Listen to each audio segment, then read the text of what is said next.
We finally made it, folks. The cold off season finally passed us by, and we're ready for redemption. It waits at noon on Saturday in Ann Arbor, and that state up north. The Buckeyes have finally come back for what's been waiting for them for a year, really 4 years if you throw it all together. It's time to get things moving, and we're here in Hate Week. I'm joined now, as always. Thanks everybody for tuning into the Silver Bullet Saga. Joined as always my co-host Adam Vonderhaar. Adam, reporting live from the field. How you doing this evening? I'm doing good, Ryan. Moving trucks, trying to get a couple more acres in before we've got rain in the forecast for Tuesday. Uh, don't really need coffee this week, just kind of constantly thinking about Saturday at noon, but I'm sure we're going to get into it. I'm happy to be here. Absolutely. We're going to get into that and a lot more. We have a funny last game to just put to bed and tuck away that we're going to get things started with today before we turn the page to Rivalry Week. With that, we're joined by reoccurring special guest. I had to pull out all the stops this week in Rivalry Week. Bailey Eberhard. Bailey, how you doing? So excited to be here. So excited to be a part of Hay Week. It's the game, guys, and I'm counting down the seconds until we get to that glorious moment Saturday. Absolutely. There's truly nothing like it. There's nothing like it for us. I mean, we're all major sports fans. We have a couple different teams we follow. But when you get into this week of the year, truly, and now, since it's been moved the last, whatever, couple decades to after Thanksgiving, it feels like this entire week is built around this game. If you are from Ohio or that state up north, even listening to the intro there, I get some chills, sent down your spine. It's like everything is on the line at noon on Saturday, and we can't wait for it. We're going to get into that and a whole lot more.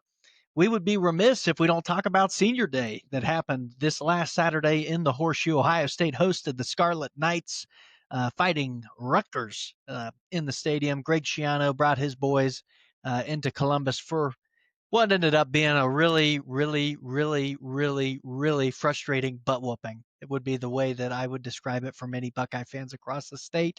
Uh, there's no way that we can get into this week without talking about our injury concerns. Carnell Tate sitting out his third game in a row. Jeremiah Smith parked for his first game of the season, both of them in street clothes on Saturday, while all the seniors were getting honored and Ohio State was winning, going away 42-9 over Rutgers. I think that was the takeaway for many Buckeye fans after the game was, where the heck is our wide receiver depth? You're losing your top two wide receivers on the field, and obviously any offense is going to regress a little bit when you take essentially two All-Americans, one guy who might, finish as a Heisman finalist. When you just take them out of an offense, yeah, there's going to be maybe a few steps back. But I think everybody would be surprised to look at the box score after the game and see that the most catches of any wide receiver, of any of the backups, the most catches, I think, was 3. I think it was Brandon Ennis maybe with 3. It might have been 2. I think it was 3 targets to Ennis and 2 catches. Now, it didn't mean the Buckeyes didn't move the ball through the air. Max Clare finished the day over 100 yards. It set a record for Buckeye tight end receiving since I think it was like 15 years. Like it was almost like Jeff Hewerman maybe, or 10 years, like close to back then was the last time I'd seen it. But Max Clare finishes the day, our big, transfer addition from this last offseason, number 86, coming to us from Purdue, finishes the day with 7 catches and 105 yards through the air, a long of 39 yards. And he looked great. I mean, if you want to change the offense up and put a little something different on tape going into this week, hey, the Buckeyes have a great tight end. He's a guy that can move the ball and is dangerous in space. Adam, I know we're kind of in and out on you chiming in today just based on what you got going on, but just any initial thoughts from the Rutgers game. I think Max Clare was not the strangest receiving threat I saw on Saturday. I looked to my big screen at home, and I got Gus Johnson and Joel Klatt talking about some kid named Adolph lighting up the receiver room on Senior Day, a guy that hasn't gotten a lot of playing time. To me, that's the It's a story. surname Adolph. I know. It's a name that I don't really see on those jerseys. It was just a surprise, you know. Where did he end up on that box score? David Adolph, who I believe was a walk-on. I'm not sure if he earned a scholarship by the time he's graduating, but he's a senior this year. He was an original walk-on wide receiver. Where's number 82, David Adolph, finishes the day with 2 catches and 23 yards. But I tell you what, both of those catches were huge. I think they were both first downs and, third and long type I situations, and just when remember you the needed it. first Yeah. one he had was he had a drop on a crucial third down, and I thought, who the heck is David Adolph? And then all of a sudden, that's who we're going to for what felt like a good portion of the game. I know the stat sheet doesn't show it, but man, just Somebody uncharacteristic. Somebody had said that this week. They were like, "Oh, David Adolph, he got the first pass. Yeah, that's nice for senior day." They're putting him out there, and then you look at every series after that, and he's on the field. So it wasn't just that; it was the wide receiver depth. I think a lot of people were pretty surprised by that. Quincy Porter comes up on the injury report going into this game. I think on the normal depth chart, he's probably your 4th wide receiver in the entire lineup. Mylan Graham, a surprising, plays some special teams Saturday, only gets on a couple of offensive snaps for the whole day. Coach Day, after the game, little cagey answer, almost seeming like, he needs to see Graham take things a little more seriously. Obviously, sounds like maybe some practice concerns leading up to it, because I was really kind of surprised by that. I thought today or Saturday was going to be a time for Mylan Graham to really shine. Just a really, he looks the part as far as a wide receiver goes, but you haven't really seen him make it happen on the field. Bailey, just, yeah, any takeaways you had from the Rutgers game?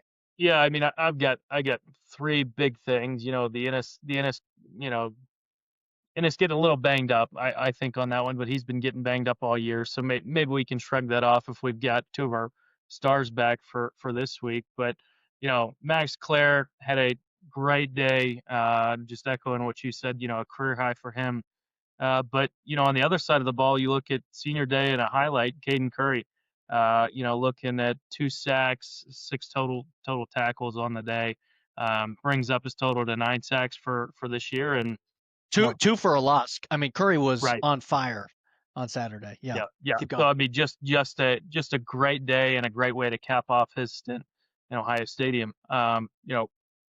Not the prettiest game, but we will take it by any means. I think we got the running game running. Bo Jackson looked great, I thought. Against not great defense in terms of running, but we've got the right pieces there, and I think that built some confidence going into this week.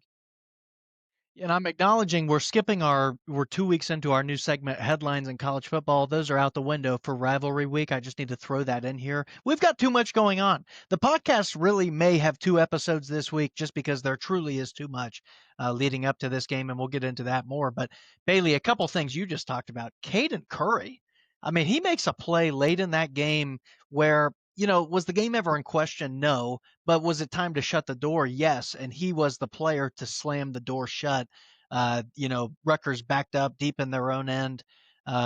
He looked like Trey Hendrickson. I mean, that was the only thing that popped into my head as a Bengals fan. Flies off of the line, beats the tackle on the outside. And just as the Rutgers quarterback is like taking his 3-step drop, smacks the ball perfectly right out of his hand and makes, to me, one of the most athletic, grabs and dives for the end zone. As you see the replay, as you'll see Nearly from a touchdown. Nearly. it was a Nearly. touchdown. I think it was. Like they, watching it on TV, we immediately Days like, okay, let's just punch it in. And I'm thinking, I think he scored on Oh, that. I mean, yeah. he's in the air. He rotates. He does a 180 essentially over his back as he picks the ball up. Like the highlight alone was like, hey, let's take a second to make sure he didn't score, because that's as good of a play as you can make. Forcing a guy to, he strips the ball and then recovers his own forced fumble. And really scores a touchdown, but the stats aren't going to say it because they didn't take a look at it there. I don't know how it's not a touchdown. He does break the plane while he's on his back, rolling over the guy. Anyway, not to spend too much time on that. I just had a couple other things there for senior day. Lorenzo Styles Jr. Okay, he's coming off of a week, after he returns the first kickoff touchdown in 15 years for Ohio State. An unbelievable play. We tweeted it from the Silver Bullet account, but I think it's worth just reiterating kind of this whole story. Lorenzo Styles Jr. is the older brother of Mr. Buckeye, Sonny Styles, right? Sonny Styles from almost 8th grade was a known commodity in Ohio. Everybody knew this guy, Sonny Styles, is going to be an impact player by the time he goes D1. Well, at the same time, if you remember back in 2020, this was a Kerry Combs defense that was a Swiss cheese. I mean, like, we had nothing going for us as far as a college football, a serious franchise. Our defense was a joke at that point. And I think there was a lot of, internal conversations in the Woody as far as how do we totally remake everything that we're putting on the field defensively right now. It sounds like hyperbole, but it was that bad. So you bring in Jim Knowles, after Kerry Combs gets let go, and it's like, let's get serious about this. Let's put a real defense on the field. And I still remember back to that time. I want to say it was the 2021 recruiting class. Sonny Styles commits to that class with Caden Curry, right? Now we're 4 years down the line, and there's only 7 of these guys left. I mean, these seniors that are truly, here locked in, that have remade our defense. And this guy, Lorenzo Styles, again, right? The weird dynamic. You're the older brother. Everybody's only ever talking about your younger brother, Sonny. You end up making the initial decision to go to Notre Dame. You try to be a receiver out there, and things go okay, but not great, right? You end up transferring back here to Columbus, the place where your dad, your namesake, played college football. Your brother's already making a name for himself on the defense. And what do? Last year on a national championship team, you become a rotational player, right? You take some snaps, you play some special teams. Even 2 years ago, he was playing some special teams. I'll never forget it was that Penn State punt where it goes off of his leg and it turns into a muff punt in that one game a few years ago. But anyway, fast forward to now, right?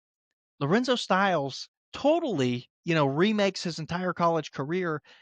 He's playing with his brother on this team. They get to go through senior day together on Saturday and share that moment with their dad, who also played here. I feel like it kind of got skipped over. Obviously, it was a big moment last week with the kickoff return, but just the entire story of the Styles brothers and how much of a legacy they're leaving on this defense and the whole program, in general, it's been transformational. And you can point to both of them who have made big plays these last couple of years. So was just so excited for Lorenzo last week. And then for on senior day, he makes a couple plays earlier in that game. He gets burned a couple times. Like, that's kind of his tape. It feels like back and forth a little bit. He's not as good as Sonny. It doesn't have to be, a big thing. But then he comes down and gets banged up. He comes down on his shoulder late in that game, and we hope he's back this week. So not to go on a soliloquy there, but the Styles brothers just deserved a little time. I got a little emotional watching the senior day videos coming out, because it's like, I think it was the second set of brothers ever in Ohio State program history to go through senior day at the same time. So yeah. Anything else, Adam? Yeah, well, Anything I, going on the record? I've heard people say that I would be the Sonny Styles of this podcast, and that you're kind of the Lorenzo Styles, where I'm kind of the bigger brother. I might be not the younger one in this analogy, but I've just heard people say that. And I just wondered what your thoughts were on that. I'd like to know those people's names and addresses, because I don't believe they exist. I will get those to you after the podcast. Yeah, that'd be fine on a fax, or, however Yep, want to get it to me. That'd be great. a snail mail. No, I mean, that's a joke. What you just said. I'm obviously Sonny of this podcast. You're Lorenzo. It's not a knock. But hey, Lorenzo's going to hear That's this. the I fact. don't think we would need to put on tape we're fighting over who gets to be Sonny. Okay, let's. You know what? I'll be the bigger person. I would love. I'd be honored to be Lorenzo Styles. Lorenzo, if you're listening, NIL deal available here. Vonderhaar Birdseed custom You're welcome on the bagging. pod. Okay, You can come on SBS. Yes, custom bagging, custom Finch, custom Finch parakeet. mix, custom Okay. parakeet. Okay. Hey, make sure you're on the Wi-Fi, okay? Just make sure you're on the Wi-Fi there in the barn. With that, we're going to turn the page and move along to the week. I mean, we're here. It's time to go. I don't know, Bailey, if this was the same case for you, but after the Buckeyes wrapped up on Saturday, my attention moved directly to that team up north playing against Maryland at 4 o'clock, just to get a peek and see kind of how things look. Just give me any initial takeaways, just initial thoughts there on that team up north, how they're doing. Yeah, I mean, I've been keeping a close eye relatively on that team up north this year, and they come in 9-2 and 9-2 on the week, and gave up a lot of points to a not very good Maryland team. That's what I'll say. As we all turned our attention to how that game was going after we wrapped up business with Rutgers, and let me just say, I mean, a year ago we were super confident in the team we had and the competition we were facing in the shoe, but I don't want to be confident or over optimistic. But um, there's plenty of concerns I think for Michigan, and as they come into the week, they've been battling injuries as well. They've also got a lot of young talent on both sides of the ball that I think are prone to mistakes. So, 1,000-foot view. That's kind of what I come into the game to this week in the game looking at is they give up a lot of points, they don't score a bunch, and there's room for mistakes on for that team. And I'm gonna give the blue and gold a little credit here. They are the second youngest team, I think, in college football. Was that the stat I saw? They're a young squad. They're growing together. Um, I will say, and we were all together for this game, the loss that they had to USC is as embarrassing of a conference loss as you can take. I mean, they looked like they had no business being on the field with the Trojans. The way that USC was able to run the ball directly at them, really not disguising anything, was shocking to me. Um, the loss to Oklahoma. I mean, they lose to Oklahoma early in the season on the road. Tough environment in Norman. Us Buckeye fans are familiar. That's a tough place to play, and Oklahoma is a legitimate program, but still you lose by a couple touchdowns, and at that point it feels like, do they really trust this guy Underwood, this 18-year-old that they gave, I mean, what is the number, 12 million or whatever it was to come to Way that more money state? than you or I will ever see in our lifetime, Ryan. In my life, I mean, pull the W2s. We're not going to be close, ever. And he's up there playing football. He's trying his best and whatnot, but I will also give them a bit of credit. He has taken steps through this season. And to me, against Maryland, it's not as bad as Jekyll and Hyde with him. He's not that inconsistent, but he's still, and of course he does, because he's 18 or 19 years old. He still has those moments where you're an athletic quarterback and you're getting into college football for the first time, and it looks like you're playing Madden and you push all of the buttons at the same time. Like, he still has those times where it's like, I don't know what I'm doing with the ball. I'm just going to throw it, down the field.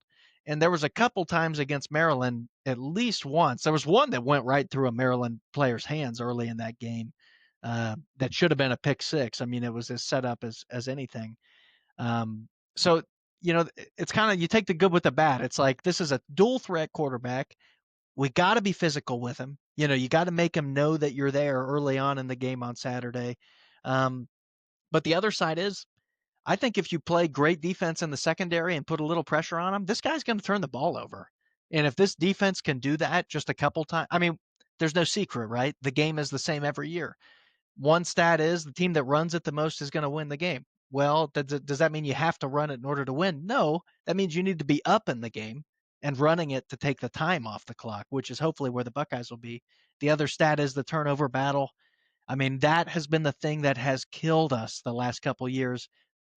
Costly turnovers, poor decisions with the ball. I mean, going back to Kyle McCord, right? That's been the case. So we can't turn it over. We need to put them in uncomfortable positions. I'm not, saying anything crazy when it comes to this. Adam, initial thoughts on the game Saturday? No, you bring those up, and the turnover margin has pretty well dictated the game the last 2 years from the position our quarterback has put our team in last year. Gosh, you want to talk about razor thin margins, 13-10. That is a one mistake game loses you a game like that when you can't score more than that.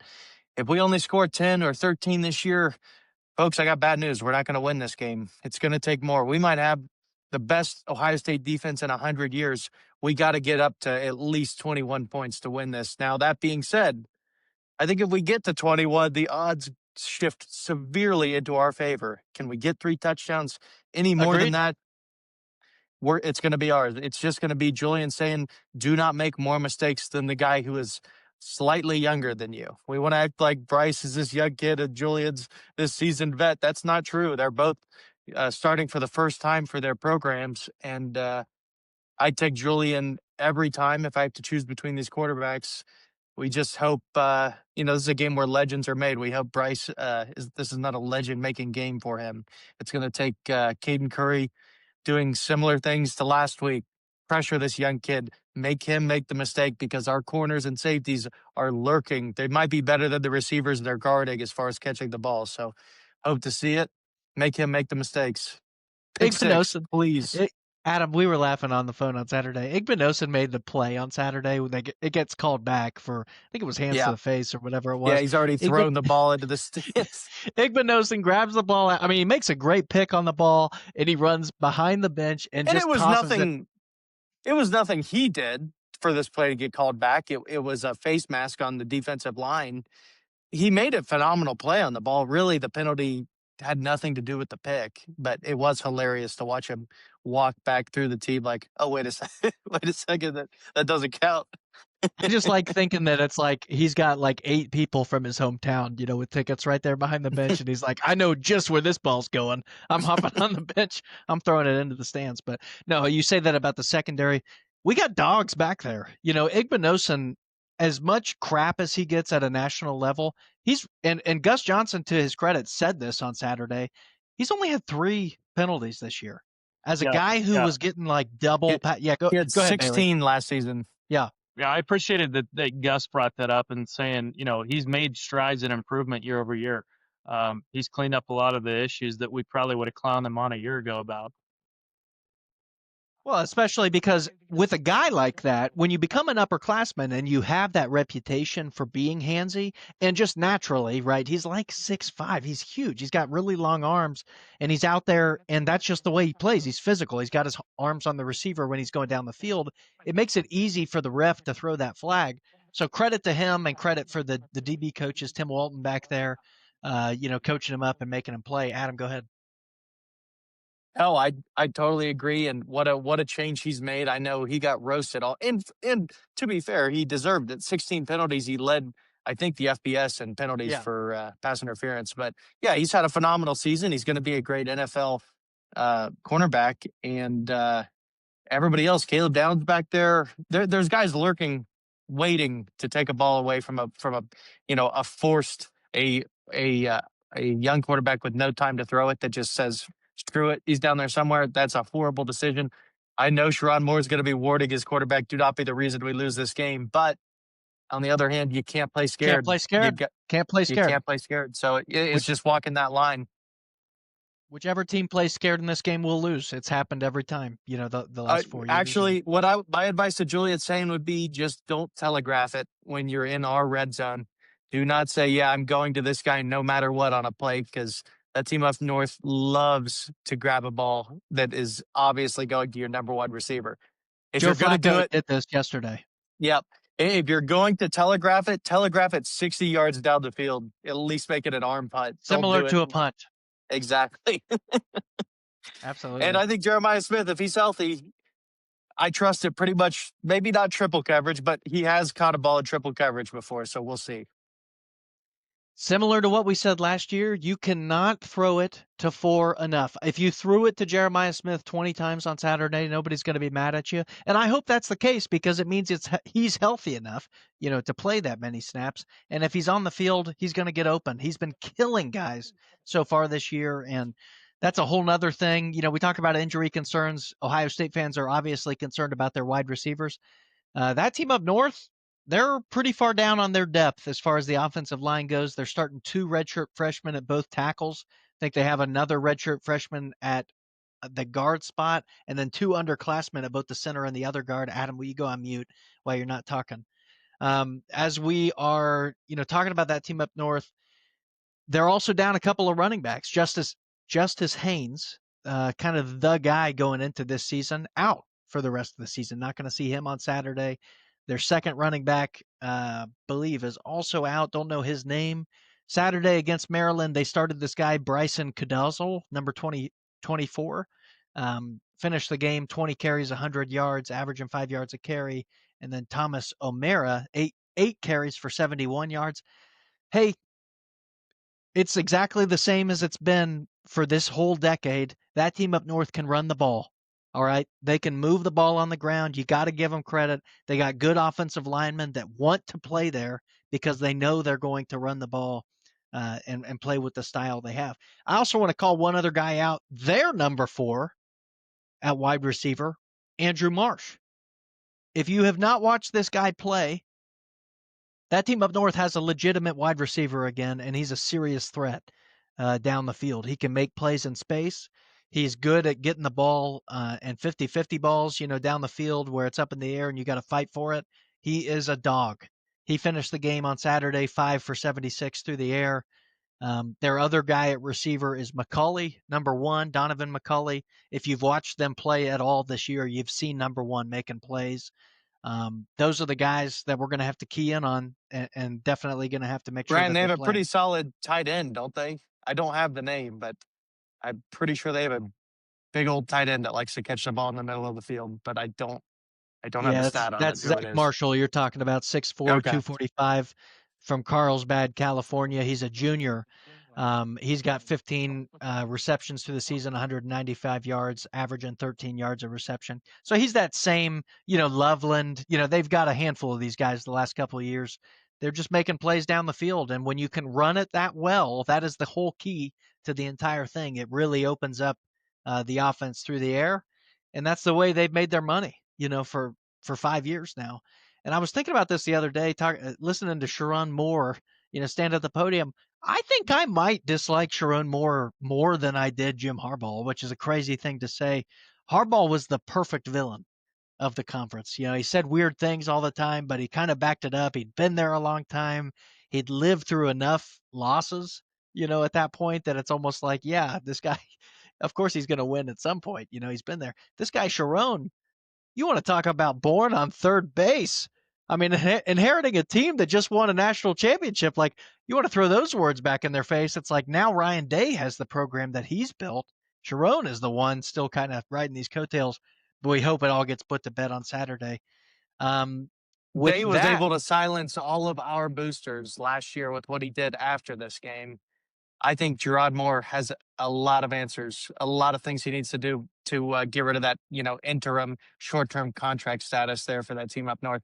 A loss on Saturday for him, to me, is a lot more devastating than for Day. As crazy as that is, even 5 in a row. I know No, Buckeye fans will. yeah, No, yeah, Bailey, you go are ahead. 100% on the money there, Adam. You think about the implications if that team up north loses. They're not just fighting for the game; they're fighting for a chance. Theoretically, in the most likely scenario, if they win, they're in the Big Ten championship. They've got a shot at a playoff berth. These are things that Trumore would love to have on his resume after taking over the head coaching role. And if he doesn't, what do they have to show for it? They've beat us, which is a big deal. But what beyond that do you have? So I think there is a lot riding on for what the result is for the amazing goal on the other side of the field this weekend. you want to I talk would about. also argue, Yep. I don't know if Sherrod and that team up north beat us last year so much as we absolutely beat ourselves in a game that I think took place in Ryan Day's head more than it did actually on the field. For folks that watched it, I think you can kind of understand where I'm coming from when I say that, because I think that game, 90 times out of 100, Ohio State comes out with that running away, but we did the thing that you just can't do against that bad team up north team last year. But Ryan, you take it away. I'm gonna ramble Absolutely. about that for an hour. No, I'm going to go to you guys for score predictions here in a second. So just begin thinking about it. But just to kind of hammer both of those points home, I, I know it's kind of crazy to say this because they haven't had a bad couple seasons under Moore. I think that the team up north boosters and the folks around the program are not afraid at all to pull the plug on this entire operation. I'm not saying it's going to happen on Saturday, like if things do go south and they lose, but with the amount of money, and again, we've discussed this on the podcast before. Larry Ellison, richest man in the U.S., owner of Oracle, huge software engineer. His girlfriend is a big That Team Up North fan and alumni. He's the reason that Bryce Underwood is there. They have no question when it comes to money at all. And when you have that amount of backing coming on the financial side, you can never be asking a question, do we have the right coach, right? And if you lose that game Saturday, I mean, if they lose last year, if we just win the game, last year, and that team up north finishes right around bowl eligibility, I don't think he's back this year. Like that's what we're kind of talking about when we're saying pressure up there. So, the regime is, in my opinion, not as stable as it sounds, but we as Buckeyes have done our part to keep these guys employed and getting raises by losing these games the last 4 years. So don't lose 5 in a row. The other side of that, Adam, we beat ourselves last year. Absolutely. There's no other way to look at the game. You never want to discredit an opponent, for winning on the road. But when you totally lean away from your strengths for 4 quarters in a row, and you're not trying to push the ball down the field against a defense that thrives on stuffing the run up the middle, then I don't know what else you can really say. Chip Kelly, who was hired off of last season, who goes out to the Las Vegas Raiders, hired by Tom Brady, the Michigan man of Michigan men. Oh, I just said it twice. He gets fired yesterday, right? Chip Kelly, no longer employed by the Raiders organization. And I'm saying, Coach Day, wait a week. Do not bring him back in the building yet, because he was up in the press box last year when all of this happened. He was helping call plays down on the field. And do I want Chip Kelly back involved with the Buckeyes? Yes. Let's wait till Sunday. Okay, let's Brian get this. Hartline might not be a mastermind offensive coordinator, but I'll tell you what, he knows what the best part of this offense is. It's the wide receiver core. It's the passing attack. Amen And to he that. won't forget it with that. Yeah, he will not forget that when things get tough. You don't abandon what you're the best at, and hopefully he shines through, and we can all celebrate down at Norris Lake. Maybe everybody goes to his lake house after we win this one, and we can all celebrate. But I'll talk to Brian to see if we can make that happen. All right, predictions coming up in a second. You have 2 trains of thought coming from the Rutgers game. One, Ohio State forgot how to call plays, and the offense is terrible without their top 2 wide receivers on the field. Okay, that's one school of thought. The other school of thought is, why do we need to show that team up north a darn thing with our 2 best players off the field when we know we can win the game by running the ball and throwing it to the tight end? That's where I am. I am of the belief that Brian Hartline and Ryan Day have stuff cooked up similar to Tennessee in the horseshoe last year. And on Saturday, weather permitting, we're bombs all down the field. And that's how we're opening it up. Because just like we talked about, if the Buckeyes get up 2 touchdowns, the game is over because the defense will put the clamps on. So can you jump out to that early lead? Adam, we're going to you first for score predictions. Well, fire away what you got. Man, and hate this to is score change- predictions for the first half of the week. Oh, go ahead, Adam. Well, I mean, maybe this is for the next podcast, but just one last thing. The drama this week about our 2 wide receivers. We have an update from another podcast that Caleb Down runs that, Jeremiah Smith says he thinks he's going to be good for Saturday. We don't have to wait. It's not the smoke and mirrors of Ryan Day. Jeremiah Smith says he's feeling good. It sounds like that one's going to happen.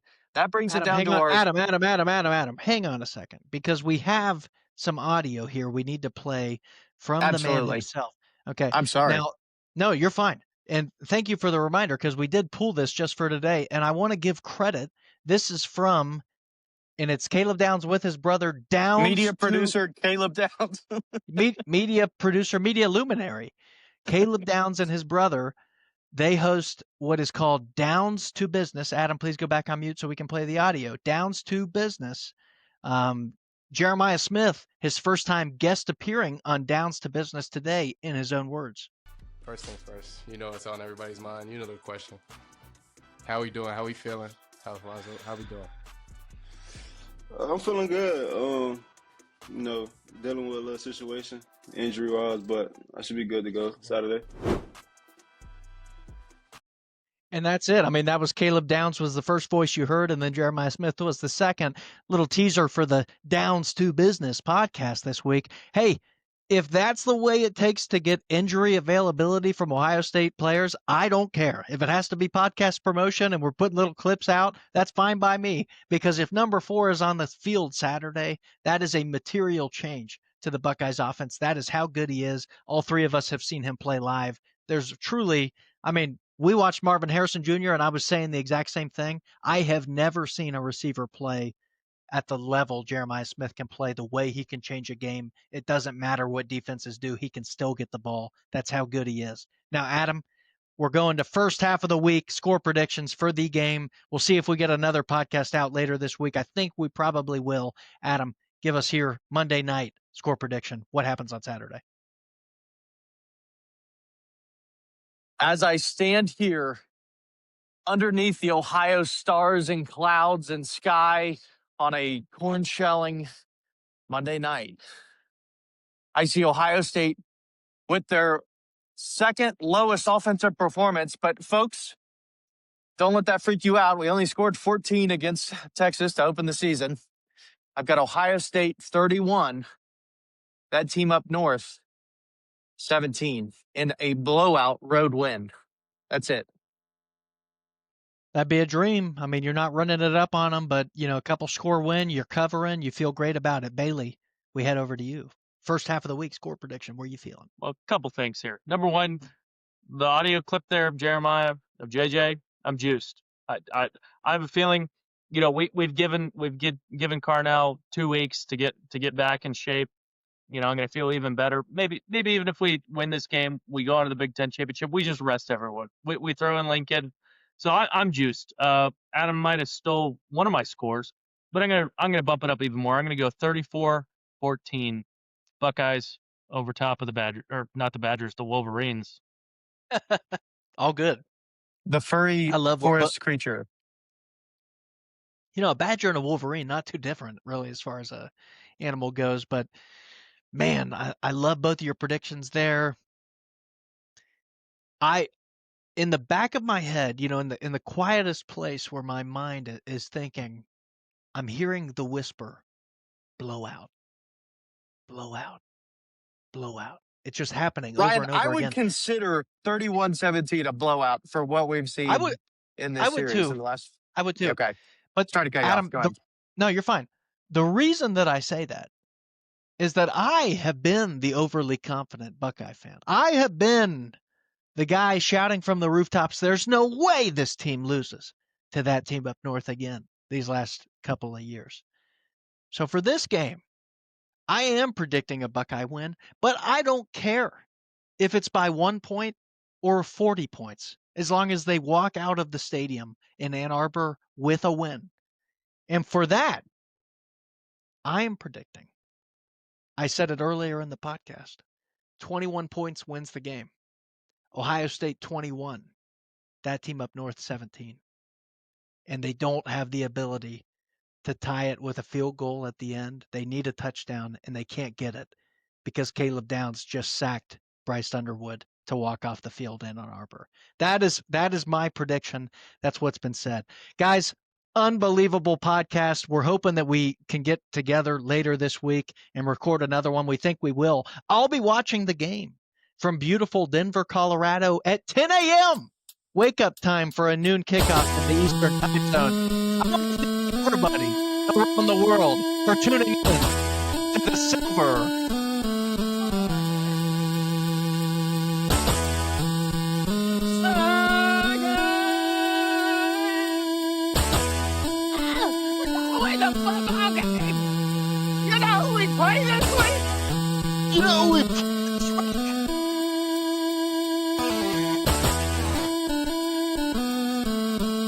Somebody call the ambulance.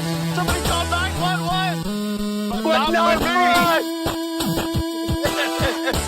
Come on, guys.